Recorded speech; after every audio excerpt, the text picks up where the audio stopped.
Great. Okay, so maybe good time for us to start. Thank you everybody for joining in, and very happy to have you young minds who are most of you are students who are joining us for this webinar. This webinar is brought to you by the NHRDN Delhi NCR chapter. And this is a part of a series that we're calling as PRAXIS, which is especially built for helping the campus to the corporate connect, for helping students understand what all skills and information can be helpful for them as they step into their careers to enter the professional world. We did one last month on the topic of personal branding, and therein emerged a lot of conversations that while somebody can build their personal brand, there is another element of how to use that personal brand to effectively make connections. And in tandem with that, we are bringing the next topic to you, which is on networking and influence building. Now, we understand that as students, you will have limited experience, limited connections. Some of you might be calling yourself introverts. Some of you would be calling yourself ambiverts, those cool lingos that are going around. But we also want to tell you that networking is a skill that can be built up. So no matter what personality type that you have, it is always possible to become better at how can you make connections and how can you build connections. And that is precisely what we are bringing up today in this particular webinar to you. We have an esteemed panel who is joining us for this webinar. And firstly, I'd like to introduce our expert and moderator for today, Sonika Arun. Sonika is the founder and the CEO of Marching Sheep, which is widely recognized as the leading authority in DEI and progressive HR processes, having spearheaded interventions for across 50 countries and across 380 organizations. Renowned for her bold, authentic, and pioneering approach to enabling progressive DI practices, she's been recognized in various capacities, including being listed amongst the Forbes India Top 10 Women Entrepreneurs in 2020, Forbes India Most Valued Leaders in 2021, and Inspirational Leader Icons by Fortune India. Additionally, she's also been honored as the Women Entrepreneur of the Year at the 62nd National Summit of Atmanirbhar Bharat by the Government of India and is a recipient of the Gender Impact Award by the American Embassy. She's also been featured amongst Asia's top 100 power leaders. Her esteemed position is underscored by her membership on the board of Gender at Work India Trust, and she's also a sought-after speaker for multiple conferences and forums, including Business World, FICCI, and IAMs. Regarded as a thought leader and trusted advisor, her insights are frequently featured in prominent publications such as Times of India, Hindu, Life Mint, etc. Additionally, she's also started featuring on and speaking on channels like NDTV, Z Business, CNBC, and Mirror now. So welcome, Sonika, and thank you for doing this with NHRDN, and I will pass the stage to you. Thank you so much, Vibhuti, for that kind introduction. And good evening, everyone. It's an absolute pleasure to be here. And, I was just thinking just a few years back, I was on the other side of the screen, and it used to be a lot of fun. So a little bit, Vibhuti shared that I run a firm called Marching Sheep. I've been doing that for about 11 years now. I was heading HR for Philips in 2012, and I kind of got bored being in the corporate, so I decided to do something on my own, and I've been having fun since then. Today's topic is about networking. And somehow networking as a topic does create a slight sense of concern, fear in a lot of people, having spoken to a lot of people, having done sessions for a lot of people. Trust me, it's a topic which just about every company does for their managers, leaders across. So let me look at, just take 2 minutes before I, introduce the other panelists and invite them to speak. What is networking really all about when we use a word like relationship intelligence? What is it all about? We are essentially today going to talk about building relationships. And I believe that none of us, and I have Akshat here, Viral here, Anu here, and I'll just introduce them in a minute.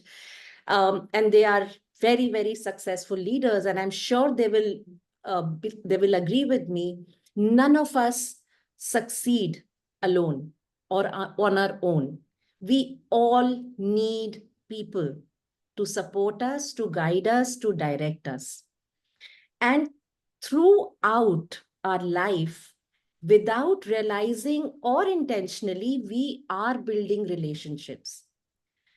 The question is, do we realize the power of those relationships, the impact of those relationships on our success?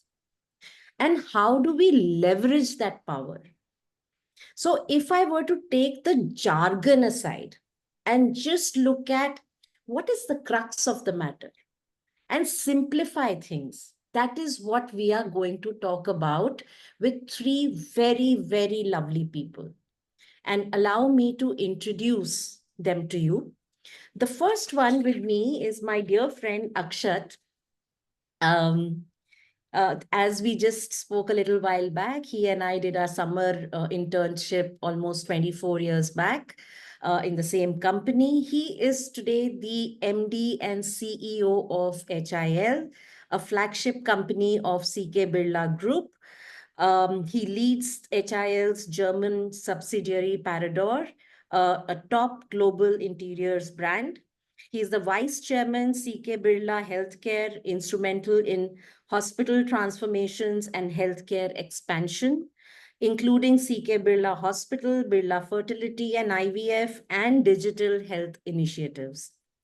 He joined CK Birla Group in 2014 as head of growth and strategy. He has led strategic initiatives, mergers, acquisitions, and new business development. He is a former Carney consultant with over 20 years in scaling and transforming businesses across India, Europe, and the Middle East. But you know what I remember the most? Horsing around in the ITC guest house, right? That is correct. Absolutely. Then we have Anu Gupta.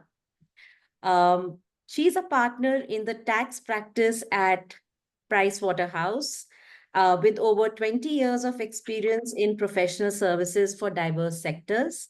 She specializes in advising privately owned companies on corporate restructuring, shareholder value realization, and succession planning.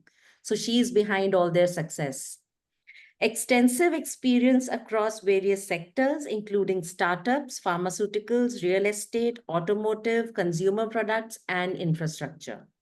She has a proven record in managing complex mergers and acquisitions, collaborating with global tax advisors, bankers, and law firms. And then we have Viral Bansal. He's the founding member at CheckQ. Am I pronouncing that right, Viral? It's Check. Yes, Sonika, right. India's first personalized B2C credit management platform overseeing HR and customer experience, formerly with Genpact, held various leadership roles in HR business partnership, compensation and benefits, and mergers and acquisitions. He has successfully led multiple startups through scaling journeys, driving growth and operational excellence, passionate about creating business value by focusing on talent development, organizational culture, structure, and processes. So welcome, Anu, Akshat, and Viral. And let's have a very, very interesting conversation. Thank you. And thank you for your Sonika. kind Thanks words. for the intro. Thanks, Sonika. All right. So, Anu, my first question comes to you. Yeah. Um, beginning of the career, all of us are a little raw, a little enthusiastic, a little diffident. I think there can be a lot of adjectives. But could you share about what were the challenges that you faced? Share some stories from the past, and what really happened? How did you go about it? Sure, sure. Thank you for having me. So, as I was reflecting on my journey and this topic, just a background about me. I come from a business family, and none of the women at that time had stepped out from home at that time to work. So, relatively very underprepared for the corporate world. While I did chartered accountancy by qualification, but had very limited exposure about monetary matters or anything of that sort. Also, a very limited guidance in those times. Wi-Fi was not really available the way we have it today. So I was thinking, why was it and what changed? So you had to go to cafes to access to Wi-Fi's. You never had phones of this order and quality. And forget about Geni, the way WhatsApp summarizes any topic you want to learn. And also, apart from whatever is the were the infrastructure, also was not regular in reading newspapers. So when I stepped into the corporate world, I was relatively very underprepared, and because of limited knowledge, there was less confidence also. Hmm. uh, and therefore what used to happen was, when I entered my job and when my senior used to delegate or give me some work, and of course, because if you are whether you may be a good student, but if you are unprepared about what is happening in the economy, which company is growing, which is not growing, what are the incentives government is offering for today, in today's times, the way deals are happening, if you're not prepared for all this in terms of your general knowledge, then Hmm. you whatever work has been given, you can't apply that theoretical knowledge into the practical side things. And Hmm. being a good student, when your senior gives you a lot of mark things and asks you to do a lot of changes, and again and again those changes come, you feel so bad. You feel as if Hmm. there is a personal rivalry somebody is taking out from Hmm. you. That was the time, 20 years or 22 years back, when I entered this professional world. And cut to when I look at myself now, if I would not read the newspaper, the day will not start. So some of those things, when I reflect back, I felt I was making people around me wrong. Either there is a problem with a client who's not giving timely information, or there was a problem with my senior, that they are again and again changing or not telling me expectations. So the more I was making the ecosystem wrong around me, um, the more slower the growth was. Right. And gradually, I thought, as I reflected back, these were all self-limiting thoughts. Right. And then when I changed the script as to having a learning mindset, and also even between a senior and a junior, or any relationship, whether it is with your family or in every relationship, you have to invest. It is not about asking someone something, it is more about what are you giving, how are you contributing value to anything. Hmm. uh, as soon as the script in my mind changed into that one, I have to contribute value, and therefore I have to learn first myself. The Hmm. moment my conversation with myself started changing, the world started changing for me. And I think this is one thing I thought really helped me to work upon myself, uh, is what I wanted to share. That's actually very nice, and a brilliant takeaway. And I hope the students have taken this, because what I heard you say is because at that time we did not have access to that much of, for example, internet, Google, Chat GPT today makes it so easy to access a wide range of topics, knowledge, synthesized information, and so on and so forth. So when I enter a workplace, at least theoretically, I am more prepared. And if I come from that strength, that at least I know my theory, it's the application and the skill that I might need to learn, but I can at least use that soundness of theory knowledge. But at that time, we had very little exposure. Whatever we knew came from our educational institutes, or something that we learned from our seniors, and that was about it. So I hope this is a very important takeaway. And I also heard you say that the moment you changed the script in your head, right? So let me come to you here, Akshat. Uh, how did you, because how did you here leverage relationships uh, to really overcome any kind of uh, challenges that a newcomer or a fresher or a young professional might face in an organization, be it interacting with senior people, or it might be because of different communication styles. It could be because of different personalities. So how have you leveraged it? Thank you, Sonika, and also a warm welcome to the young minds who are on this call today. I know it's a Friday evening, and you've all gathered to hear some fairly old people. While Sonika says that only a few years ago she was on the other side of the screen, don't believe her. It was several decades ago that she was on that side of the screen. But thank you so much for joining. It's always great to speak to all of you. And it's a fascinating topic. I think topics like these also set your mind thinking, reflecting on the journey so far. I think we are all inching towards the 20 years plus in our careers. And I started my career with a management consulting firm. It's a very uh, it's an interesting space to start your professional journey, because not only are there peers within the firm that you are interacting with, very frequently you are changing the set of clients that you are interacting, and a lot of the work that you do is on client sites, and you get exposed to a huge deal of diversity of people from different regions, different backgrounds, different industries. I remember I started my first client was what was then known as ICI, now AkzoNobel, at their Hyderabad plant.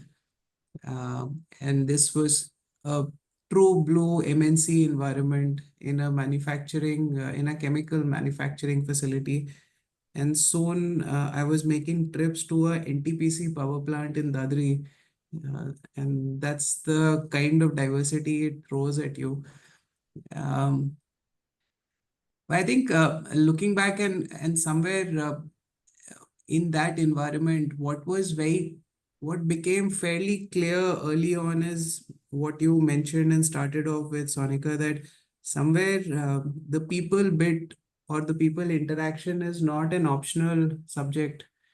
Um, at a workplace, you get um, on your first day, you get a toolkit. That toolkit has several things for you to succeed, and the people around you are an important part of that toolkit. So if you don't use them and use them effectively, somewhere there is a handicap with which you are working in your professional workspace, and it's the same in your personal workspace as well.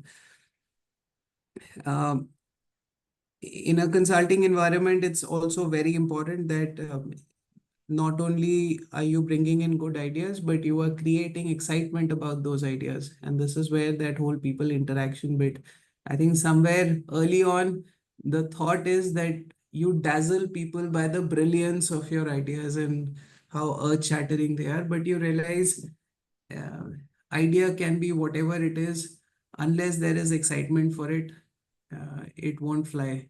People have to sponsor those ideas. People have to get behind those ideas, and that requires chemistry, that requires relationship.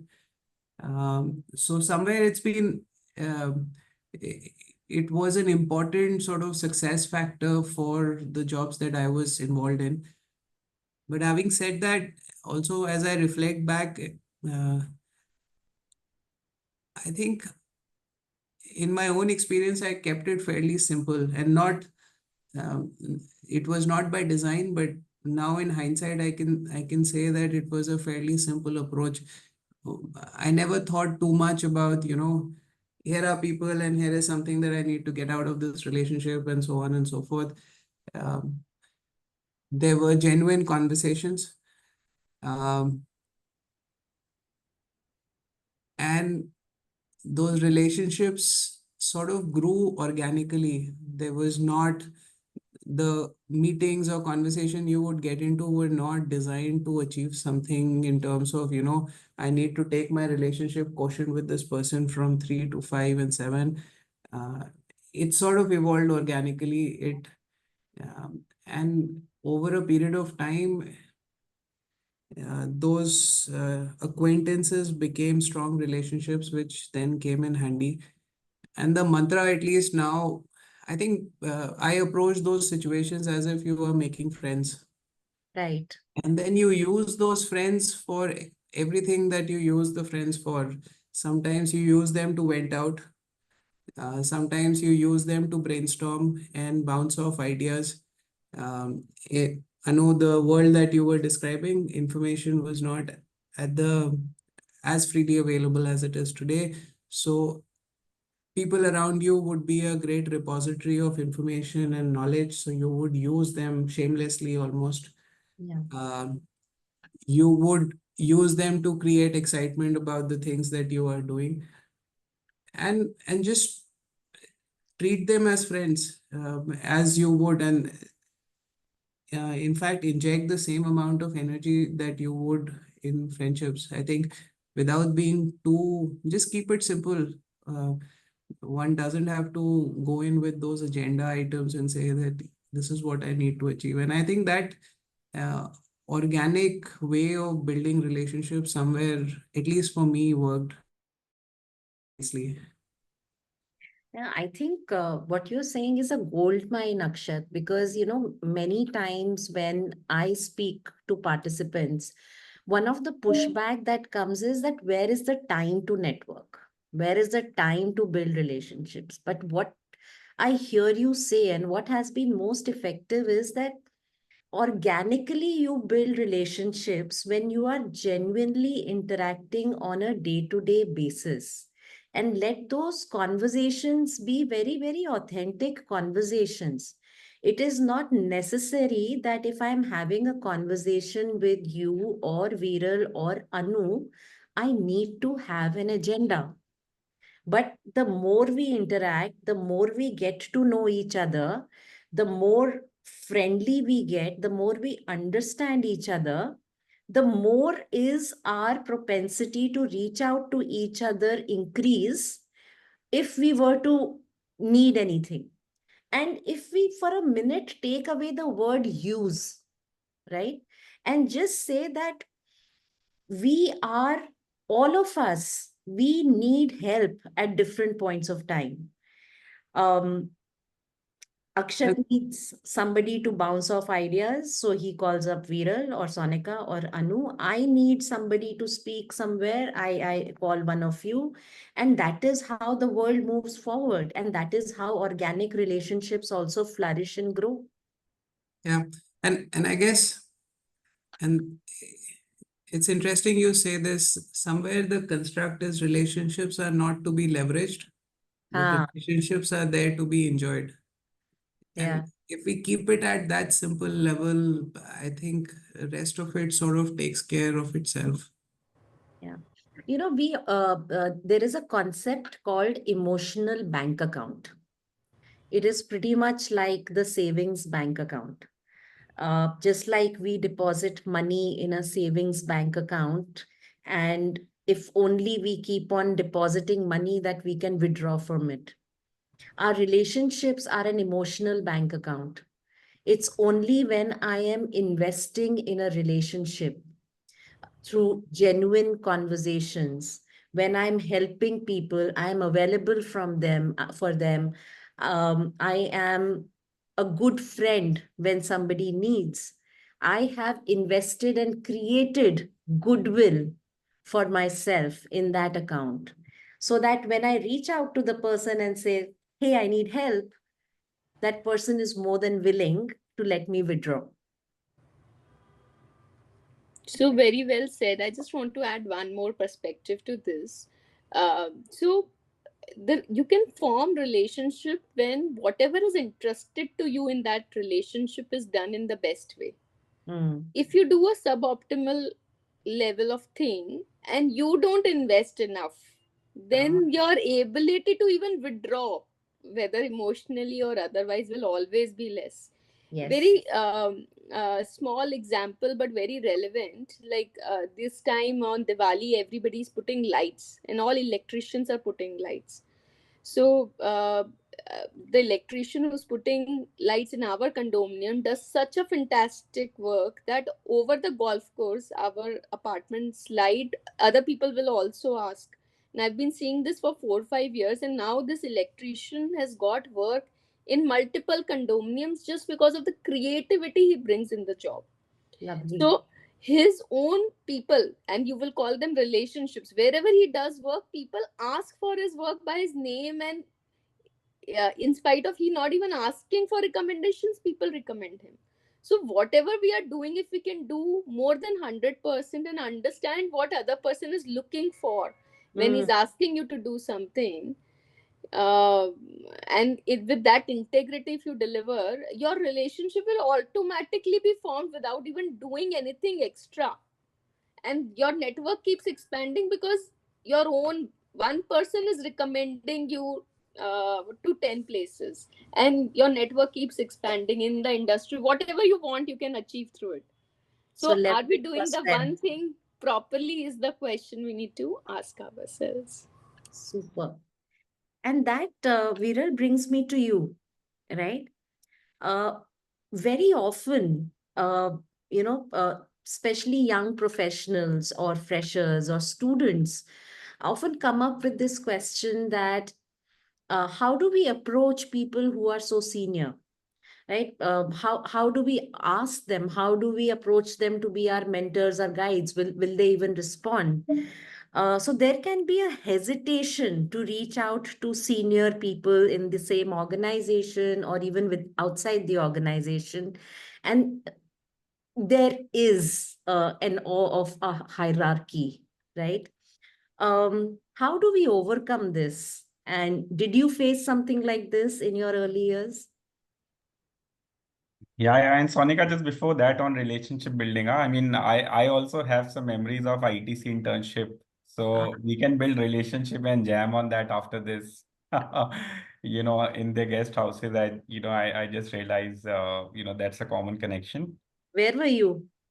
I was in Tiruvati, Uh, the printing and packaging division. and But I think a very interesting question and specifically very relevant to the group that we have here. I'll just share my first day experience when I started off my career, and then I'll try to peel more layers for it. So back in our days, we were not I didn't know what is the meaning of blocking the calendar. Mhm. Okay. So when I joined the company, my first day, one of my buddy, she was a year into the company, into a career, and she said, "Why don't you go and why don't you just block the diary of the senior leader?" So he was the HR leader, 4 5 levels above me. So she used the word, "Why don't you go and block the diary?" Mm. And those days, I think ragging was not treated with so much of criticism and cynicism that it is today. So I went to 4 people in the Bay, and they said that you have to go there and ask the person that where's your diary, and you just write your appointment there. That's called blocking the diary. So I went to the senior leader's cabin and I said that I'm here to block your diary. And so that's how my interaction with the senior leadership started, and I was scared like hell. because I really did not know. And he pointed me towards his diary, and I actually wrote an appointment there. And for next 1 year, you can imagine what happened with me. And, everyone kind of had a laugh. So it is absolutely okay for all the young students to kind of feel a little bit hesitant, as you join the new organization and, you have senior leaders, you want to approach them. So first of all, just accept that it is absolutely okay to feel that way. Uh, what happens typically, why we are so hesitant is that we do not fully understand that what does hierarchy even means and what do senior leaders even do in the company, because we kind of have a little bit theoretical knowledge around it. For us, senior leadership is kind of a title that, okay, I joined as an assistant manager and somebody is a vice president. So that makes them, let's say, senior. Uh, I think it is important to understand that how is the decision making happening in the organization, and it depends on the context of the company. That will give you a very, very good context to how to approach a particular leader, whether, Sonika, like you said, for mentorship or sponsorship, or it could be even otherwise. So I think just try to build a little bit of context of the organization. Second, I would say that don't be in a hurry. It is okay for somebody to come and tell us, hey, I just went and I had like a half an hour chat with that senior leader. Don't be too much in a rush. Like Akshay said, let things happen organically. If you happen to join a decent organization, I'm not even saying the best, there are enough and more spaces and forums that the companies themselves provide in the first 3 months. There'll be a new hire induction program, perhaps. There could be some leadership connect program. Your managers will create space. There could be some work review that is happening where you get to interact with senior leaders.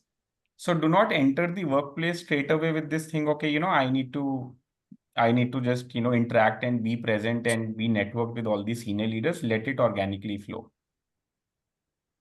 Few other tips that I would always give to the students, and what some people provided to me.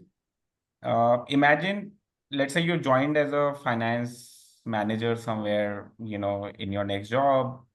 Always have an elevator speech ready uh, in the area of the work that you are doing.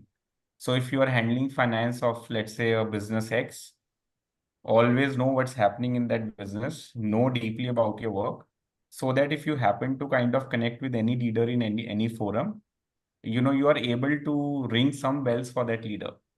And similarly, try to have a little bit of elevator speech in terms of your broad thinking about the company. So if you come across a leader and you say, hey, I see that we are investing a lot right now in AI as a technology, but I'm seeing very limited use cases of it.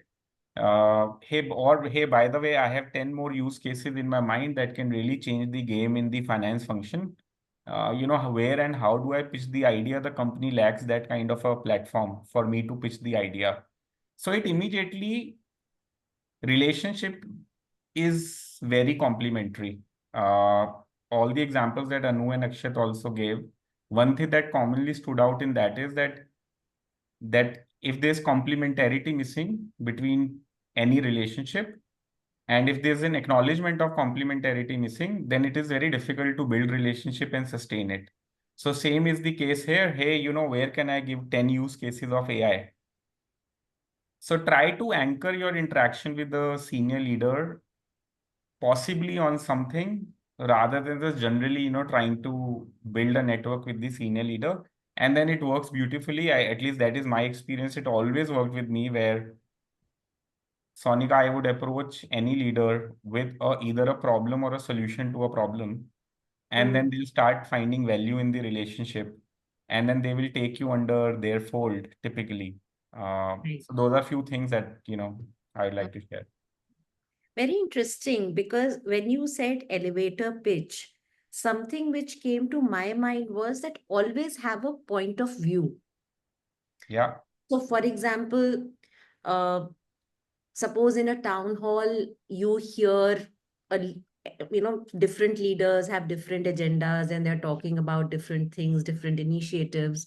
and you happen to meet one of the, or you happen to ride in the lift from one floor to the other with a leader, just broaching that topic for a minute and saying that, I have a point of view, or I have a thought, or I have an input, it can possibly just, she might discard it, or it might just register that there was this young person who I met who had the audacity or the gumption or the courage to say something, and you've left a mark. So brilliant. I really like that.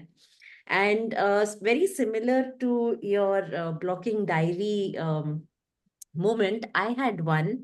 So I joined Pepsi as a management trainee, and they were made us stay in the guest house for the first 2 weeks.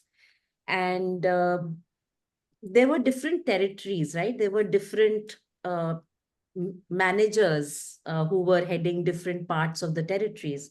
So I was reporting to one manager, and there was another manager who had come from upcountry West Bengal and was using the same guest house.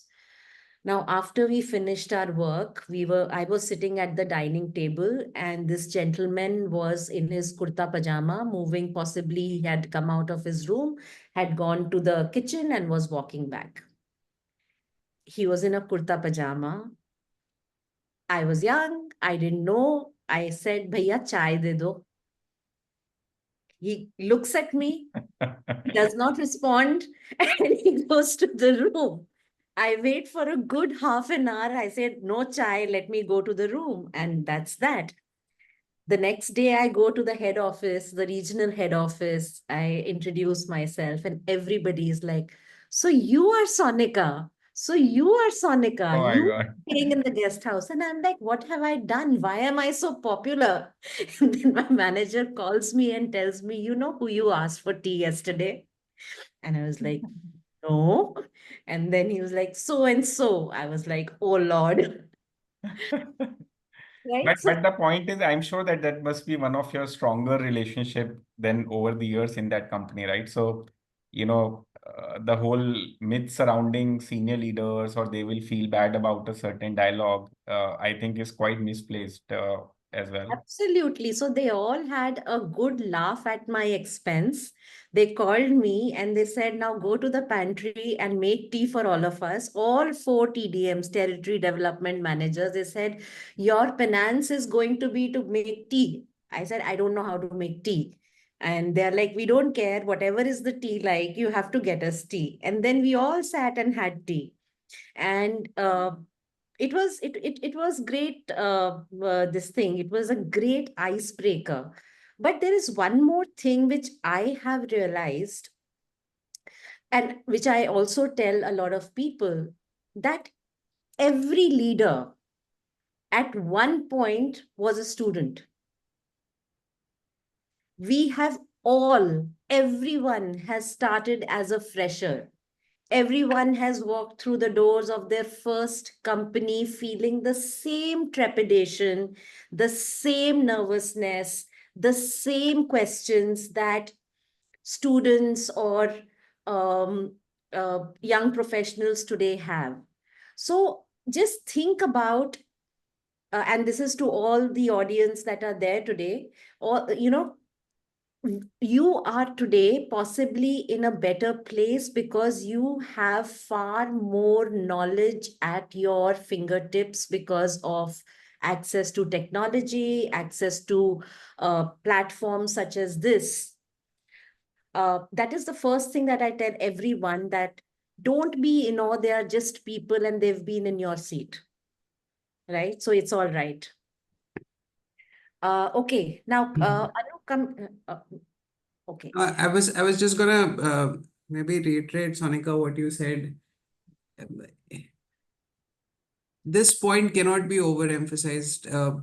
The fact that you guys at some point will feel the need to be noticed. I think on the other side, there is a desire and a strong desire to spend time with young minds, young guns, and everyone. So I think all conversations are, and all these relationships are a two-way street. please recognize that there is a need also on the other side. So many people will actually be happy that you are taking a step forward.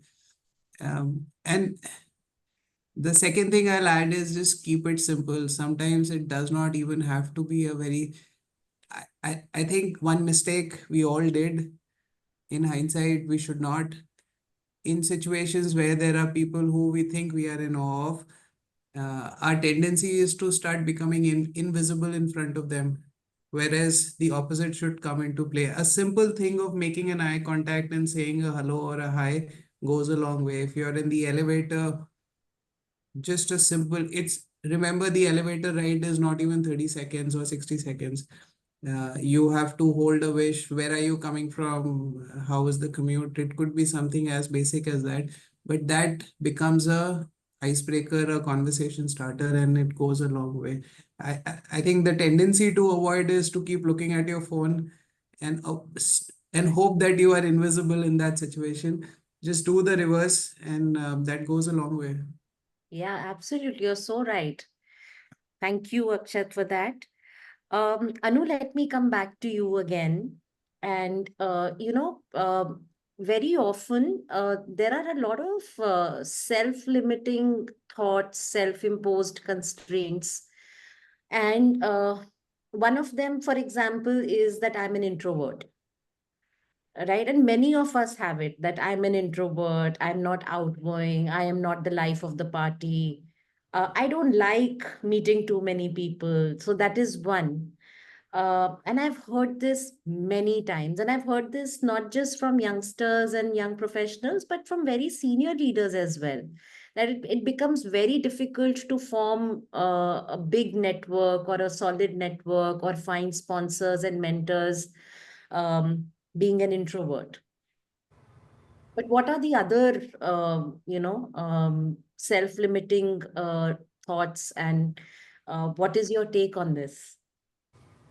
I think there are a lot of self-limiting thoughts. What I can remember is one was that I cannot speak my mind to my boss. I have to maintain a distance, arm's length distance with them. Mm, Second, client will not speak to me. I'm not good enough. Why will client speak to me? He will only speak to my partner. mm, Then he doesn't like me or she doesn't like me, and that's why they are poking holes in my work. um, uh, and you mentioned about introvert and I'm not a party person and all of this. mm, So my take on this is that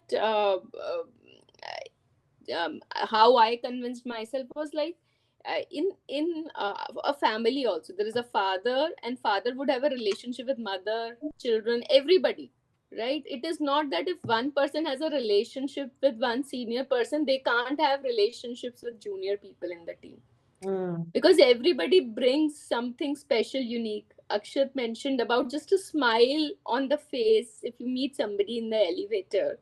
It's so soothing, it's so genuine, it's so appealing, and I mean, it's an emotional exchange in a minute, etc. So all of these things are so important, and therefore to think that only one person will have relationship with only senior person will talk and I'm not good enough is itself a self-limiting thing.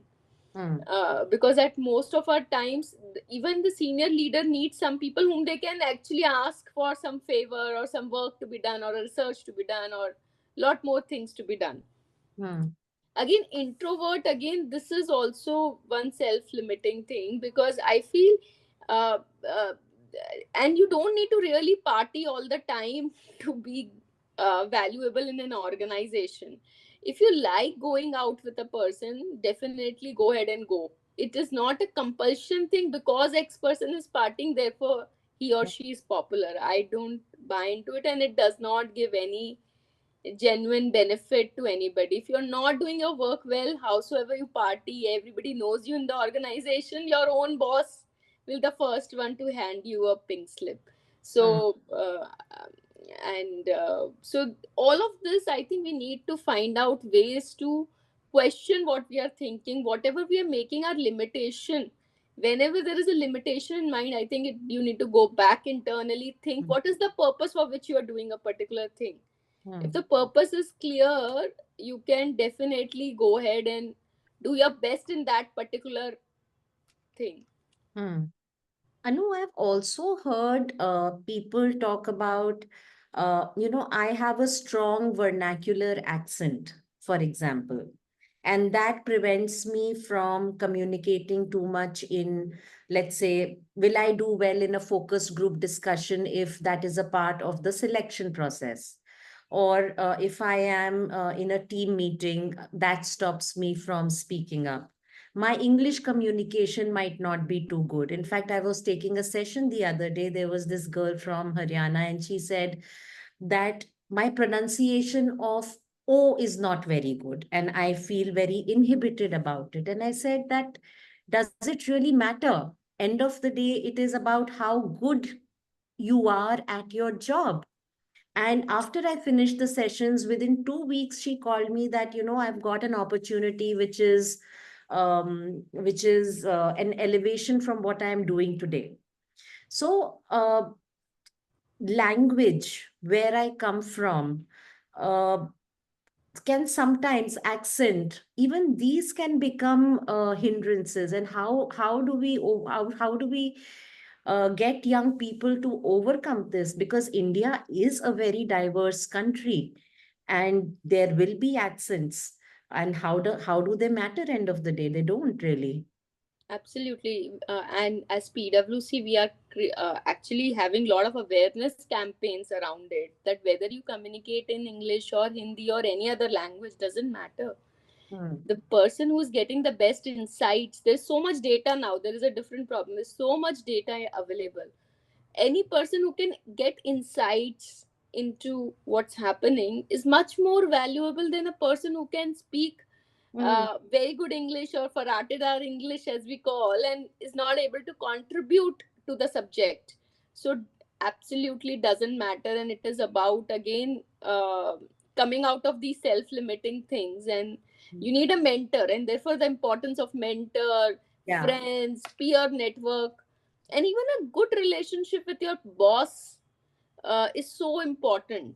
Because if you have some of these doubts, just asking about how was your journey to some of the senior leaders in the organization also. We've created a program which is called Conversation That Matters, where anybody can book the calendar of any senior leader and have a free-wheeling conversation. I think some of these initiatives in organization helps people to come out of these limitations. The Mhm. problem is that not many people take use of the network. That's, Similar, just yeah. see this NHRD network. I was told there will be 200 participants. I can see 47 here. So Yes. if 200 people registered and 47 turned up, including all of All us of who us. logged. So imagine, the problem is we are not focused and not seeing opportunity around us. We Hmm. are wanting to do something more which is there in the air, but what we have, we are missing all of that. Correct. Right. So you're absolutely right. And Akshat, let me bring you in here and let's dig deep a little more on the introvert point. Because, corporate culture somewhere glorifies extraversion. I love the terms ACP and DCP, which is arbitrary class participation and desperate class participation. I don't know if today's students recognize these terms. They used to be very popular when we were students. But I was an introvert, and I have learned the art of the gab over the years. But do you really think that today as well, being an introvert can become an hindrance? And if yes, how do we overcome it? How do authentic relationships help us negate that? Uh, before I answer, Sanika, you've known me for a long time. Is there a special reason why you are asking me this question? Because I know you to be an introvert as well. Okay. Uh, well, the good news for everyone is that I think everyone is on the introversion scale spectrum. there are shades and degrees at which people are introvert, but everyone is an introvert. Um, I genuinely think it's not a factor at all, and if at all it's a factor, it's between our 2 years. It's in our mind. I think Anu, you were saying, Sonika, you were saying it's what we make out of this. I think in the corporate world, in life in general, we are very good at categorizations and labeling. I think this does not play out. And again, the topic is relationship.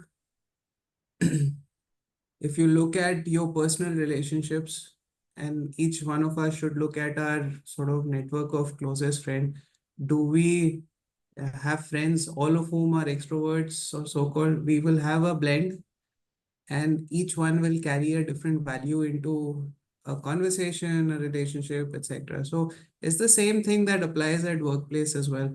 So my simple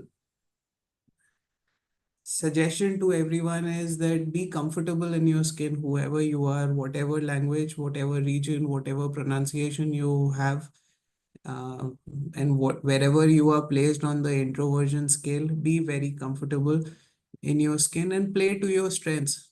Uh, each one will bring a unique set of capabilities to the table, and be conscious of what they are and play to your strength. And there are very simple tips, and if they help. The first tip is a secret I want to share. In today's day and age, and to Sonika, your point of class participation and desperate ones at that, there is a lot of value attached to people who have the ability to listen. I think everyone is in the race to speak. If you can be that person who shows the ability to listen, then you are playing to your strength as an introvert, and it works out beautifully. And the other secret is people then attach labels like, gravitas, etc. with you. So it's really not that bad a deal to be an introvert in today's day and age. Being measured, being calibrated in what you speak rather than just speaking whatever is the first thing that comes to your mind, I think is also a strength. Um, and there will be, I think what was also something that I think we spoke about earlier. Another part of the strength could be that um, or things to overcome. I do it, and I do it. I still do it. Is to be prepared for many of those interactions. And I think I put in an extra bit of effort to prepare. And the preparation could be something as simple as, I mean, coming into a conversation like this, just collecting your thoughts. It sort of calms you down, putting it down on paper. I love to write. Um, so that helps. Or if you're going for a meeting somewhere, knowing who your audience is, who the person on the other side is, doing a little bit of research rather than just showing up, shows that you are one interested in that conversation and that person, and that already is a winning start to many of these situations. uh, so preparation really helps. You can lead as a so-called introvert. I think another thing that helps is that you can lead with your content. Eventually it's the richness of your ideas that carries you through, rather than how many words per minute you've spoken. So preparation, content, again, is a winning combination. You don't have to worry about, I think there is, I also feel sometimes this whole thing of being the life of the party and so on. The other interesting thing and a simple hack is just be present. The fact that you are there right at the start until the end itself is a good thing. Again, don't try to make yourself invisible, and just be present, be attentive. That itself really helps. So those are some simple hacks, but my big message is everyone is an introvert. Be comfortable in your own skin. Be comfortable with the strengths that you bring to the table and play to those strengths. Uh, Hmm. yeah. Brilliant. Thank you so much, Akshat.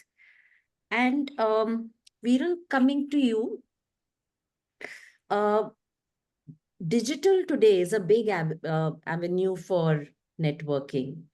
Uh, we had Facebook, or it started with Orkut, I think, at our Yeah, time. yeah, perfect. Yeah, Yes. Orkut and Facebook, and then we went on to LinkedIn, and now there's Instagram, there's Threads, there's Twitter. Now there's something known as Discord as well. So tell me, how does one network and build their visibility using all these digital platforms?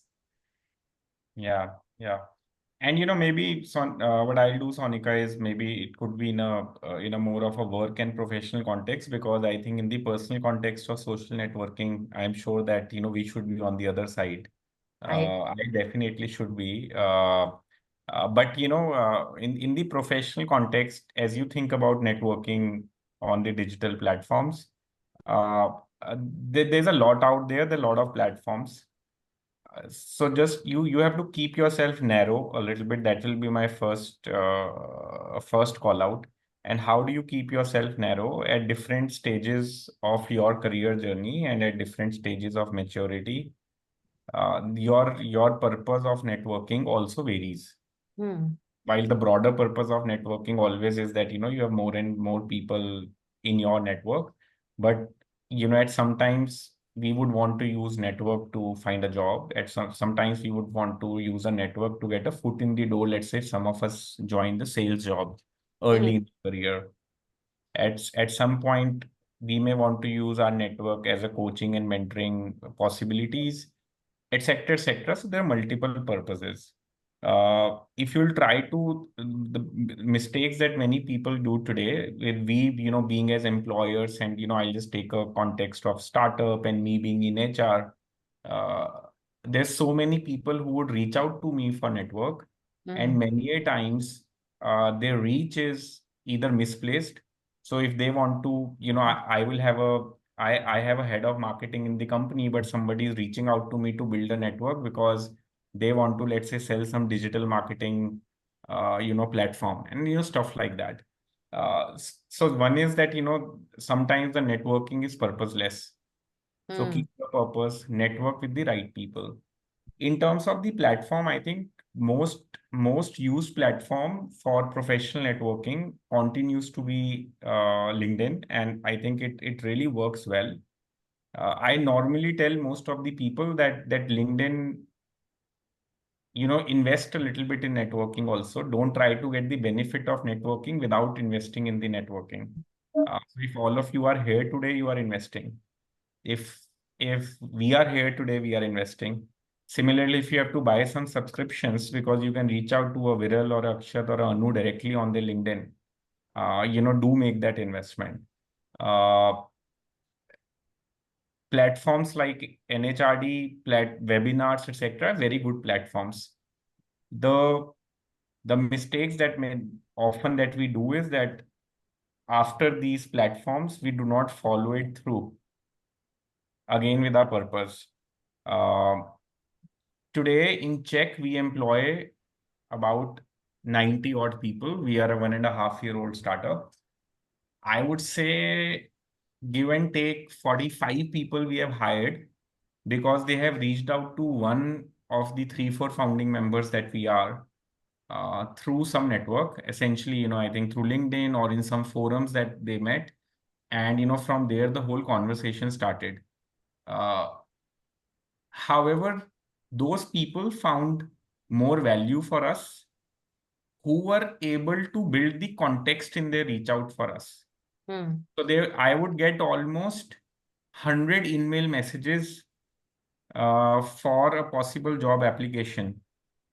And I would typically route all 100 to the website and the career website of the company. Right. Early stages, Sonika, I was talking to everyone, when we could do it and all, but now we cannot. So my standard reply typically would be, hey, all my jobs are posted on our career website. Why don't you go and apply there and you will be responded to? Hmm. But every day there are two networking requests that will find my attention where they would say, hey, heard that check is going for a, you are the credit management platform and this is the body of work I've done. Hmm. And then I would say, okay, why not chat? So the third pillar I would really say is try to contextualize and again try to bring complementarity in the relationship that you're trying to form. If it is not give and take, then in today's world of overcrowdedness around networking, you will not find the right ear. Hmm. Uh, so I just took my example. I am getting 100 job requests, but I still cater to those two. So you have to kind Yeah. of differentiate that a little bit. Yeah. Uh, so yeah, I mean, I would really say use these platforms, use webinars. There's a lot of events now that happen. They are very good places for you to go and learn. Hmm. Uh, do not over expect from many times from some platforms. They are not tailor-made for you. Hmm. I've seen sometimes we dropping our networking streak as individuals because we just start over expecting. If you would go to a webinar or if you will go to a event, you would expect that exactly the problem that you have should get addressed in that networking event. It may or may not happen. The Hmm. secret sauce then lies with that, what do you take away from that?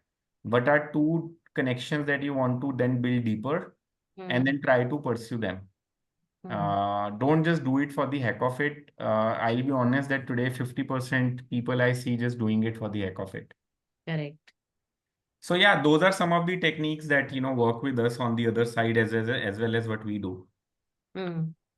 I have also found that, even on platforms like LinkedIn, um, I see people who very proudly put up, more than 30,000 or 50, Lion, LIAON, not, God knows what all.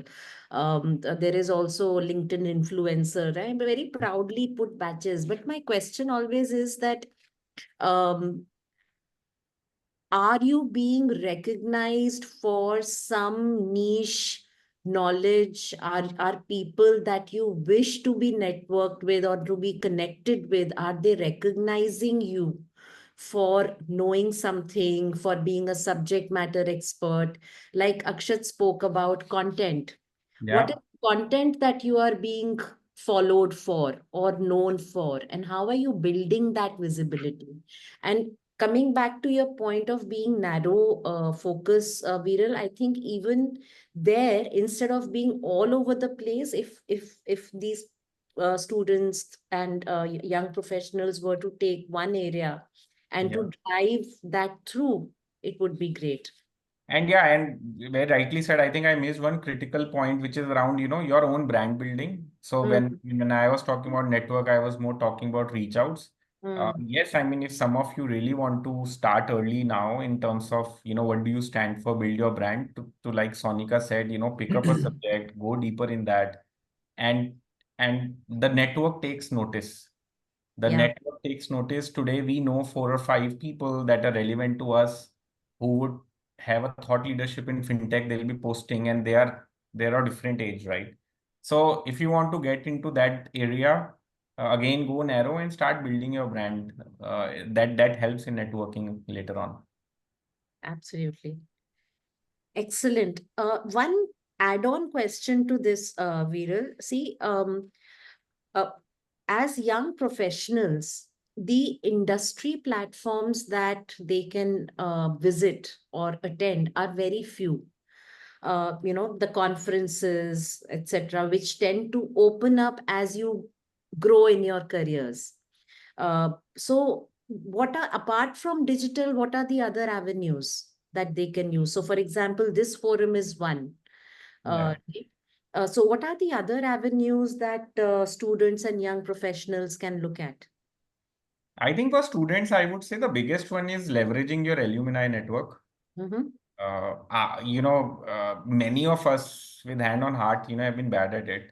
Mm, So just tell yourself today that you are going to do it. You are going to remember all your 40 batchmates. Once you're out of your college, you are going to remember 250 people in overall batch, and you're going to try and network with your alumni, because every institute provide the forum, but somewhere we lose. So I'll say one is that. Uh, Second, I would say is try to uh, try to kind of many times pick up a cause. It is a social cause. So it does two things. One is it gratifies you. It kind of helps you contribute back to society. At the same time, some of these forums become then very good opportunities to network, because you will find multiple people there. So you will also build professional networks there, only other than just, network with social purpose. So you can pick up, those are two, three techniques that Sonika really comes to my mind. Would love to hear if Akshat, Anu, you guys have more inputs to give to students. Okay. No, I think alumni and even uh, becoming members of platforms is a good industry bodies in and chapters sometimes is a very good, because they keep doing these round tables. I know there is a Bangalore chapter, there is a Bombay chapter, there is a Delhi chapter, and they keep doing conferences where you get to listen to leaders, you get to listen to best practices. And it can be any function, right? You can attend for CFOs, CHROs, legal, regulatory, what have you. Yeah. So And brilliant. be okay to invest. As I said, don't think everything should come free. If you're investing 0.5% of your annual compensation on this objective, you should be ready for it. Yeah, so true.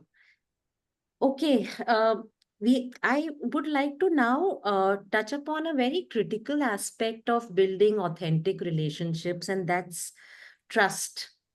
And let me speak with you, Anu, on this.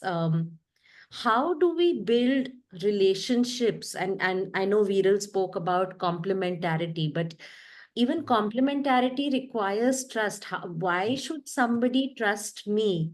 And sometimes we also hear comments from people who are tenured in the organization or senior in the organization, where one gets to hear, I have been in the industry, I have been in the company for XYZ years. What do you know? Yeah, you're too young. Um, so how do we build that trust?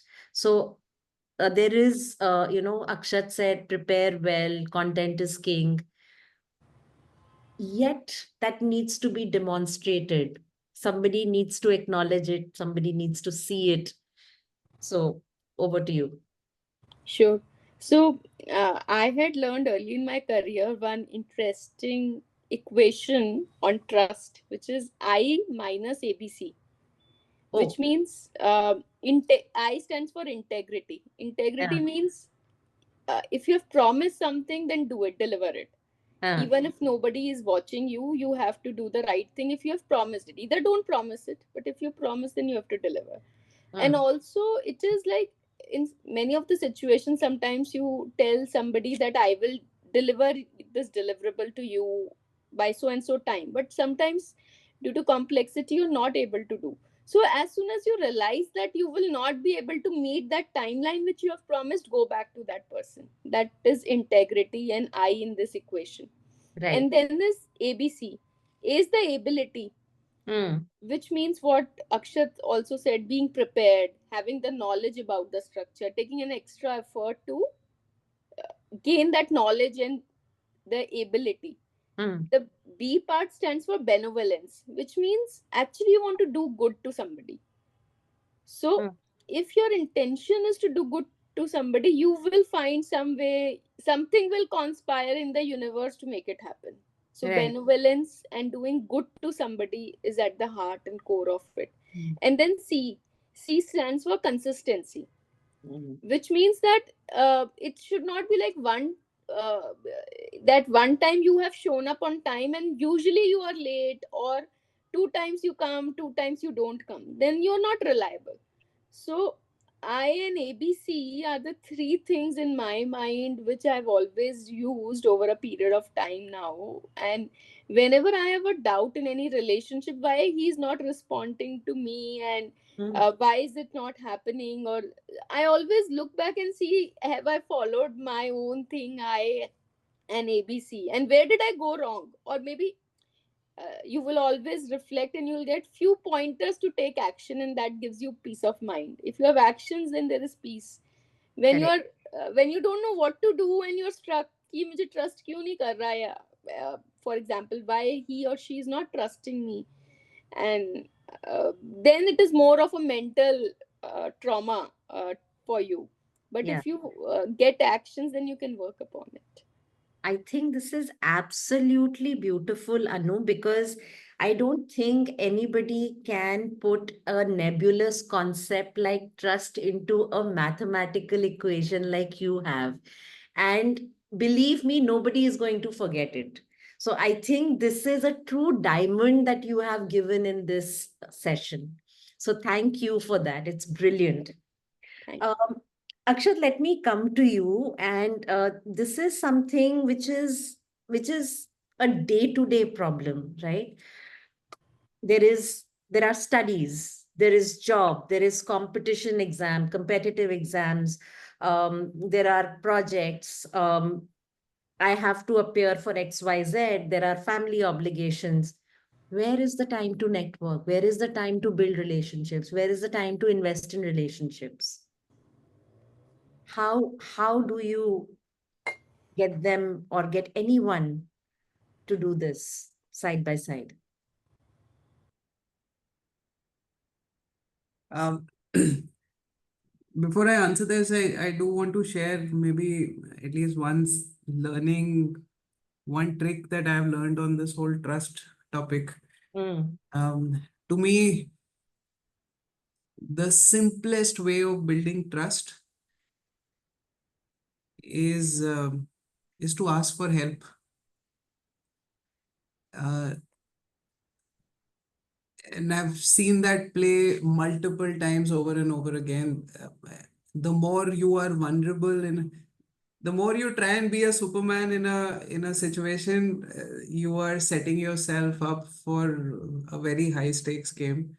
Yeah. The more you come across as vulnerable in a situation, I think it's the foundation of a trust-based relationship. It's worked well, and I'll leave that as a thought to each one of you. It's uh, where is the time? You Again, you don't need to make any special time. We don't live in a vacuum. We don't live um, normally. Thankfully, we are still not at a stage where we are working. Most workplaces involve humans and human interaction. We are still not working with bots and just behind the screen. I would hate for that day to come, um, but thankfully not yet. Um, and just be authentic in the interactions and interactions that you have, every single one of them. Just be yourself, and also relieve yourself from the pressure that, I have to make a network, and it will get done over a period of time by you being yourself. Remember, it's a chemistry thing, it's not physics and maths. Um, and allow it that time, be authentic, and you will not win every relationship, every person over that you meet. There will be some which will not materialize or which will fall by the wayside. It's okay. Let go of them, and then the ones that will stand the test of time are the ones to nurture.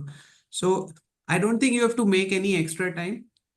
The only time, at least I feel, which is really powerful, and it's a combination of, what tools, somewhere be responsive.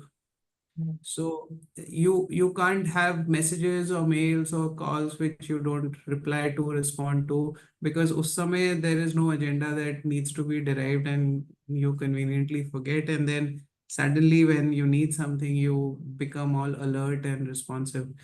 I think Mm. responsiveness has to be a consistent trait. and that requires a little bit of time investment, and I promise you not more, and that time investment is minutes per day, it's not hours per day.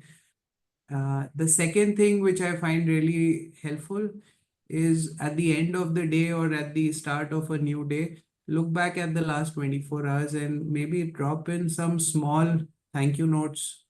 I promise again, it takes seconds to write in today's day and age on WhatsApp, simple thank you note. But the power of those notes in creating relationships and memorability in those relationships is tremendous. So if I'm again urging each one of you not to make it a onerous task that we have to spend hours every day to build relationships. I think as long as we are authentic in every single interaction that we are making, these relationships will get built, and they will they will be really powerful assets that you build over a period of time. Mm. Excellent. Last question from the panel for the panel. Mentors and sponsors, Viral. First of all, what is the difference between the two? And how can we leverage our relationships to have mentors and sponsors through our professional life? Yeah, I think while they're two sides of the same coin, but I think about it as, let's say between your mom and dad, you will typically find one playing the role of a mentor and a sponsor. So let me unravel what it is. And by the way, if they are not playing these complementary roles, there's clearly then a difference in the way we end up shaping our journey, or in general, because both are really important roles to play. Mentor is somebody who is constantly guiding you, trying to fill your gaps, trying to coach you, trying to keep you contemporary, so on and so forth. So it's more of a guiding, coaching, developing role. Sponsors in an organization context are typically people who then, so while mentors are trying to get you ready for an opportunity, and sponsors are creating opportunities for you because they fundamentally believe in you. So, just taking example, if there are different roles that are coming up, a sponsor would find you because he or she being your sponsor and will try to kind of plug you in that role. So one is getting you ready. The other one is creating those opportunities to absorb you because they are really invested in your growth in the organization and how you grow the ladders. So that's really the difference between the two, as I put it. And that's why I took the analogy of your, mom and dad typically. I think the stereotype is that it's mom that's most of the time is playing the role of a mentor, and dad many times is playing the role of a sponsor. And as I said, it's stereotype in every family, it is different. Hmm. But yeah, in an organization context, I think when I reflect back, one of the things that I miss the most is not having a mentor, and that too with continuity early on in my career. Uh, uh, I feel it would have shaped my professional journey very differently. So we must definitely try to look for those opportunities. Some companies may not have to overtly make you rely on your relationship ability because there are some formal programs that run in Yes. companies around mentorship and sponsorship. Yeah. So if you happen to join one of those organizations, the journey becomes slightly easier for you. But in some companies, typically it happens through an informal, organic way. The whole organization community kind of come together, but in an informal way. Uh, Again, like as Akshat said, that a mentor also wants to become a mentor to a mentee. Mm. Don't don't think that if someone is being your mentor, it is just a one-sided relationship. So try to find those two things. I'll just give an example. When the whole world was facing a big transformational agenda, 2011, 2010, digital technologies were coming in. A mentor-mentee relationship essentially was also that a mentee will also tell the mentor about what is NLP and NLU. Yeah, Uh, yeah. So yeah, so try to find mentors. Mentors could be anywhere. I mean, they do not have to be necessarily in the company. Uh, Sponsor on the other hand, yeah, I mean, ideally should be in the organization you are working in. And it happens automatically if you're a good performer, if you're bringing a lot of courage on the table. So you will find sponsors. But the center of all of this is relationship, which we have spoken about in last 1 hour. That how do you then develop and cultivate and nurture those relationships with these two different roles that we are talking about. So look for formal opportunities. If there are programs, enroll yourself into those programs. If there are no programs, then build trust, build relationship, and you will find enough sponsors for yourself in the company who are ready to take aggressive bets on you and ready to kind of pull you, because sponsors fills that gap that we say now about destiny, and we say that career is also an outcome of your effort, luck, and opportunity. So sponsors typically fill that gap of luck and opportunity, which is a competitive advantage if two people are making the same effort. If you have sponsor versus someone does not have, the trajectory can be different. So, that's the way, Sonika, I'll put it. Excellent. Thank you so much. And as we always say, that our careers are not a 100-meter sprint. They are a marathon of over 35 to 40 years. So over a period of 35 to 40 years, you will need different mentors, different sponsors. And as Viral rightly said, and you know, your mentor can be within your company, outside your company, it can be your manager, but your sponsor is someone who is rooting for you when you are not in the room. So brilliant, everyone. Thank you so much, Anu, Akshat, Viral. That was brilliant. We have one question from Shubham. What are some common mistakes people make when trying to build network of influence, and how can they be avoided? Any one of you who would like to take this question?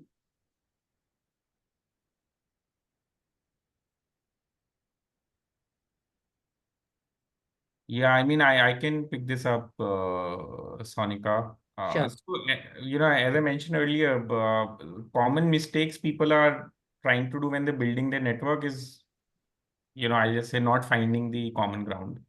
And then, I think they do not really, find the mutual relationship working, and it become one-sided. So as you are building the network, please find the common purpose.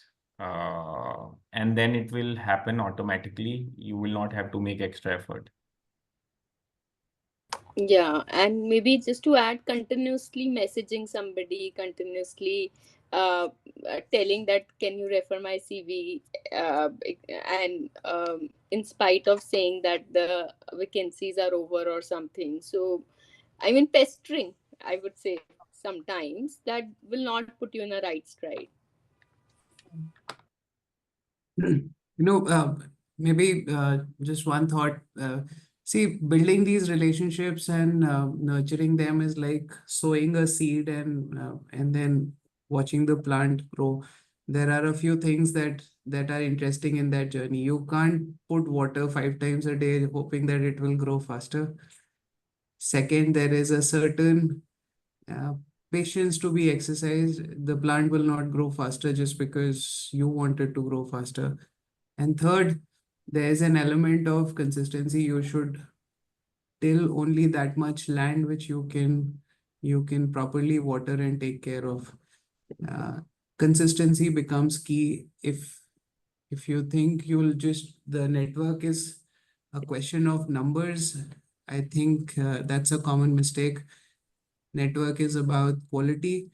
It's better to have 10 good contacts in your relationship than have 100 people who are following you or you are following them. So, and everyone will have their own capacity. So decide what that right number for you is, but nurture it with consistency rather than sporadically. Excellent.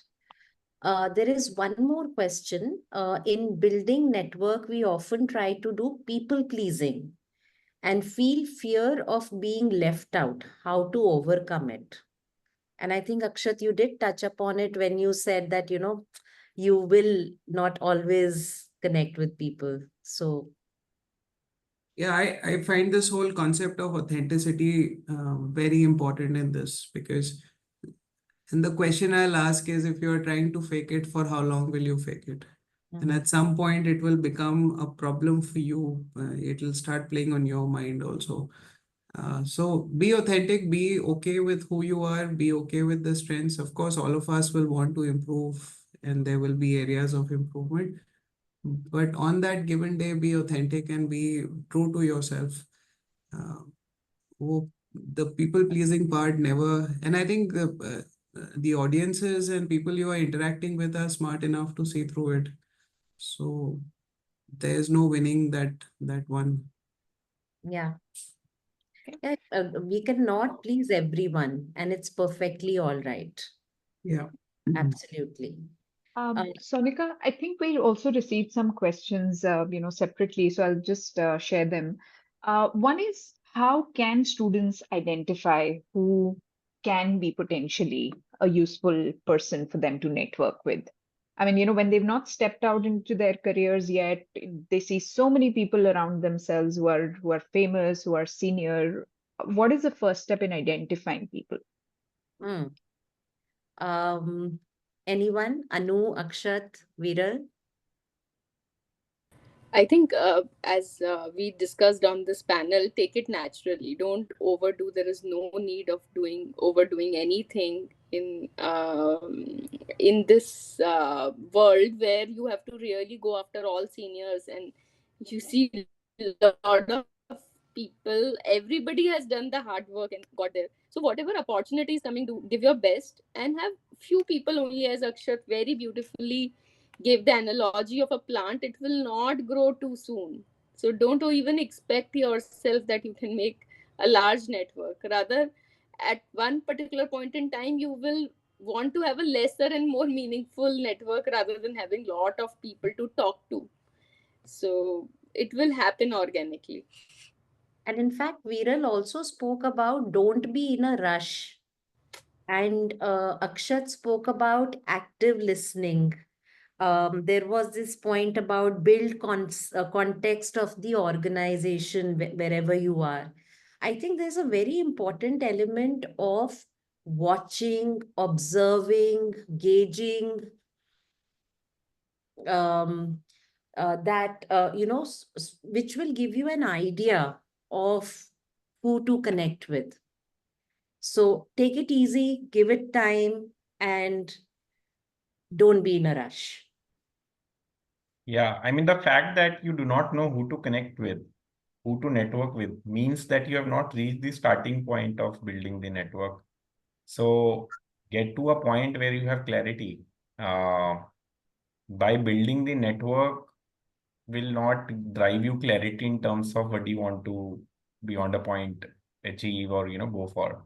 So let the problem and let the objective be very clear. Uh, Network will follow automatically. And also, we have lot of family members, extended families, and so many people near and dears who can give so much of guidance. Maybe start from there rather than uh, somebody completely unknown to you. Hmm.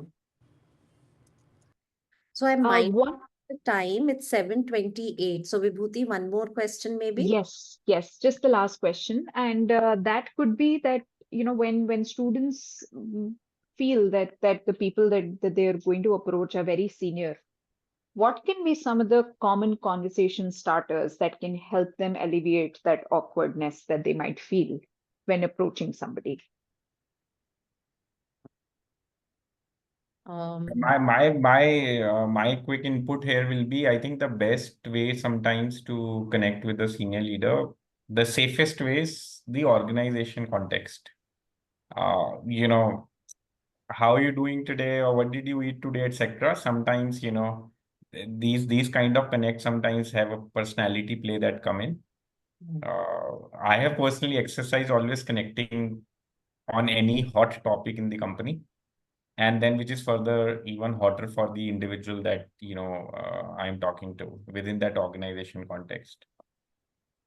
So that's the safest option, guys, according to me. I have a couple of examples here. I don't know if you'll find them relevant. I Uh, remember that. Sorry, Sonika, if I may interrupt, I need to log off. So I just wanted to say my goodbyes while you guys are carrying on. Thank you so much, and it's been a pleasure. And thank you to all the fellow panelists, Sonika, everyone. Cheers. Thanks, Akshat, and I'll be in touch. Thank Yeah. you so much. Bye. Thank you. Thank you all.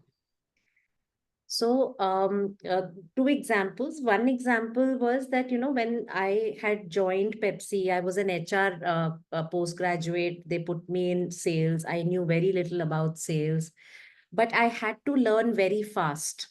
So, reaching out to people and asking them questions like, how do I calculate distributor ROI? How do I make somebody buy, if they already have XYZ amount of product? Asking them things with complete humility was one thing that always helped, irrespective of how senior the person was. And I think vulnerability was a point which Akshat also spoke about, that it's all right to be vulnerable. A second incident which happened more recently when I was speaking on a panel discussion, I had recently started working on inclusion of LGBTQ community, and my co-panelist was Parmesh Shahani. And he is an expert, a very knowledgeable person in that space. And I remember after the panel walking up to him and telling him that, listen, knowing that you were on the panel, I actually spent 3 hours going over all the concepts. And I was thinking, oh my God, this person is a celebrity. This person knows everything about the topic. What if I come across as a fool? And he was so gracious in the way he spoke, and we have till now kept in touch. And it, just opening up about your own need to know something, ask with humility, be open about what you don't know. Just removing that chip from the shoulder, I think that kind of helps. My 2 bits here. And with that, Vibhuti, back to you, over to you.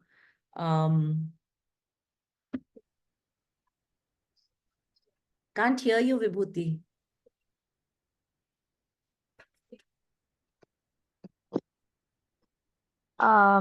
Yeah, Am I audible now? yes, very Okay. much. Thank you so much for this session, Sonika, and leading it. And thank you, Anu and Viral, for being open with your time and sharing your insights and expertise with the students. Hope that the students learned something valuable in today's webinar, and all the panelists, like you heard, are absolutely open to be connected if you want to reach out to them on LinkedIn. And share any such stories further they can possibly do with you, or if you want to. I think networking starts, and this is a great first step for you to start doing that with the panelists over here. Thank you so much, everybody, for spending your 1.5 hours with us, and we'll meet you next time for another topic in the same series that we will organize in some time. Thank you so much, Sonika. Thanks, Anu. Thanks, Thank Viral. you.